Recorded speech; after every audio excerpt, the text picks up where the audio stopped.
Hey Hobby World, Zach and Porter back with another Mail Day video. Yeah, thanking our guy John Keating from That 70s Card Show. You can always see his logo up there on all of our videos. He surprised us. He didn't give us a warning.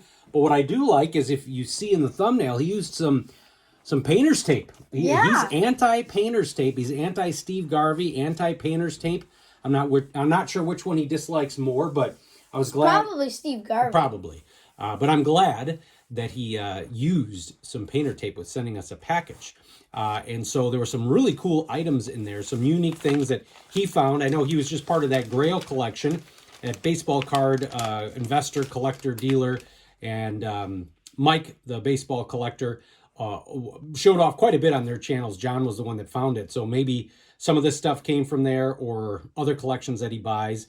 But a really cool piece of memorabilia he passed along, or actually just a nice collector's item for your guy. From April 14th, 1997. So that would have been 50 years after he made his debut.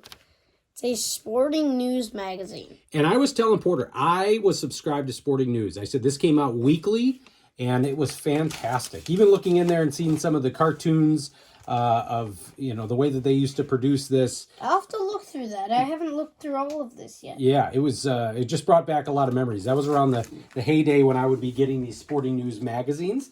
And then a really cool relic. Well, I don't know if we call it a relic. A push pin. Yeah. And I think this is from the 60s. Look at that push pin. That is fantastic. Got to be careful there. There's not a lot of protection. They didn't care so much about protection back then. No. They wouldn't care if you poked yourself. So that is cool. That's going to go up in our memorabilia area. And then some more cards he sent geared towards Mr. Porter here. Jim Abbott, 89 tops traded.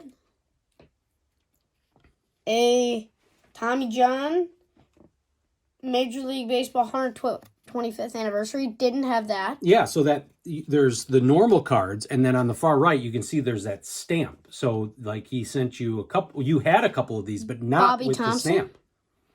So those were unique to your PC, which was important, especially for this next guy.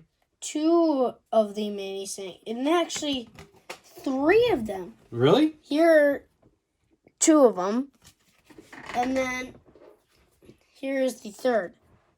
I thought one of them was the base card, but I could have been wrong. Then a William Joseph Gogolewski. Yeah, your favorite player. I love those. I wish they'd bring those back, those retro uniforms. Those are pretty cool. All right, so now we got some Bear cards here. Well, actually, we'll start off with one Frank Thomas. We did not have this. And then we're going to end with an all-time great Dick Butkus card. So from the Ball Street Journal, and I was able to find this in TCDB, so we're adding another unique Frank to the collection. And then a lot of junk wax football, and we love this stuff. So we got Jimbo Covert, Hall of Famer there from Fleer, 1990. Butthead, Kevin Butler. And we did not have this Richard Dent either, from 1991 Topps. Then a guy who's going to be inducted in the Hall of Fame. I saw just the other day, it's 76 days. Hey. So they were talking about that as Steve McMichael. I think that was, 94 Fleer. Then the quarterback challenge, I want to say this was 91 that they did this with Domino's Pizza. There's Jimmy Harbaugh. Then 91 Upper Deck, we got Mike Singletary. Sackman. 91 Score, Keith Van Horn, one of the great linemen for the 85 Bears. Samurai. Then Jimbo Covert, 1990 Pro Set. Sackman. 90 Pro Set, we got Jay Hilgenberg. Mongo. Yeah, you're just doing nicknames, huh? Yeah. And then not in his Bears uni, and I think this was the first team that we sent post-Bears career. This is the 1990 Fleer of Jimmy Mack, and that's from the regular set. And I think later in the set they had the, I think he moved to the Eagles right after that. Samurai All-Pro. Yeah, we've got the Crunch Crew from 1990 Score as well. Sackman. Yep, and we've got Kevin Butler. For those of you who are not TCDB aficionados, there's variations of these 90 Topps cards. Right here, down here at the bottom, they got this disclaimer, and some of them do not have the disclaimer, so you always got to check on that. Mongo. Most consecutive field goals ever made. Butthead. Yep. Then 89 Topps, Mike Singletary. This is the set that I fondly remember ripping. 86 is always a great one, but that's the one where I remember collecting and picking up cards. No good Samurai? 89 Pro Set was the same way. Then this was cool. The Bears checklist card with an early Tom Waddle. Then an early Matsui card from 1983 Topps. Animal. Then a Willie Gault rookie card from the Olympic sprinter. 84. And then from 1971, a Kellogg's Dick Butkus card. Look at that. That is fantastic. So I'm going to figure out maybe we'll stay. Well, you going to do it?